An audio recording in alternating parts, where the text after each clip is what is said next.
రుచిని నమ్ముకుంటే ఆస్తులు అమ్ముకోవాలి, ఎందుకంటే ఆరోగ్యం తిరిగి రాదు.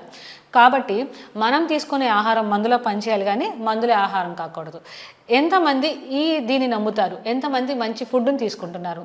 సో నాతో పాటు మా త్రివేణి సుఖీభవ న్యూట్రిషన్ సెంటర్లో 20 మెంబర్స్ దాకా కూడా మార్నింగ్ హెల్దీ బ్రేక్ఫాస్ట్ తీసుకుంటున్నాం. హెల్దీ పోషకాలు ఉన్న బ్రేక్ఫాస్ట్ తీసుకోబట్టి ఓవర్ వెయిట్కి వెళ్ళట్లేదు, హెల్దీగా ఉంటున్నాం. అండ్ మాకున్న ఏదైతే ఉన్న హెల్త్ ఇష్యూస్ కూడా నార్మల్ చేసుకుంటున్నాం. మనకు ఉండాల్సింది న్యూట్రిషన్స్, అంటే పోషకాలు ఉండాలి. పోషకాలు ఉన్న ఫుడ్ తీసుకుంటేనే మనకి బాడీకి అందాల్సిన న్యూట్రిషన్స్ అన్నీ అంది హెల్త్ ఇష్యూస్ రాకుండా ఉంటాయి, ఓవర్ వెయిట్కి వెళ్లకుండా ఉంటారు. అండ్ అంతేకాకుండా మీరు హెల్దీగా మార్నింగ్ యాక్టివ్గా ఎనర్జీగా ఉండగలుగుతారు. మనం తీసుకునే మార్నింగ్ బ్రేక్ఫాస్ట్ మీద ఆధారపడి ఉంటుంది.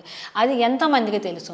కాబట్టి మీరు తీసుకునే బ్రేక్ఫాస్ట్లో మైక్రో, మ్యాక్రో, ఫైటో న్యూట్రిషన్స్ ఉంటున్నాయా, విటమిన్స్ ఉంటున్నాయా, మినరల్స్ ఉంటున్నాయా, and protein, fibre, fats, carbohydrates ఇవన్నీ ఉంటున్నాయా? ఇవన్నీ ఏంటో కూడా మాకు తెలియదు అంటున్నారా? బ్రేక్ఫాస్ట్ అన్నాను కదా, ఆ బ్రేక్ఫాస్ట్లో ఏమేమి ఉంటాయో తెలుసా?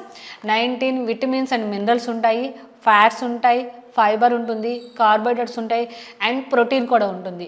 ఇవన్నీ ఉండడం వల్ల ఏమవుతుంది అంటే ముఖ్యంగా లో గ్లైసమిక్ ఫుడ్ అనమాట.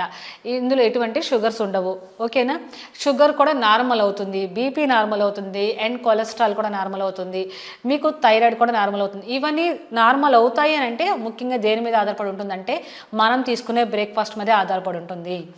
కాబట్టి మీరు మంచి బ్రేక్ఫాస్ట్ మీకు కావాలి అనుకుంటే కింద స్క్రీన్ మీద స్క్రోల్ అవుతున్న నెంబర్కి కాల్ చేయండి లేదా మెసేజ్ చేయండి. నేను మీకు హెల్ప్ చేస్తాను. Thank you so much.